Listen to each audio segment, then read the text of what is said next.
கண்மணி அன்போடு காதலன் நான் எழுதும் கடிதமே. பொன்மணி உன் வீட்டு சௌக்கியமா, நான் எங்கு சௌக்கியமே.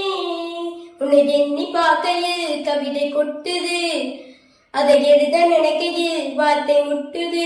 ஓ கண்மணி அன்போடு காதலன் நான் எழுதும் கடிதமே. பொன்மணி உன் வீட்டு சௌக்கியமா, நான் இங்கு சௌக்கியமே.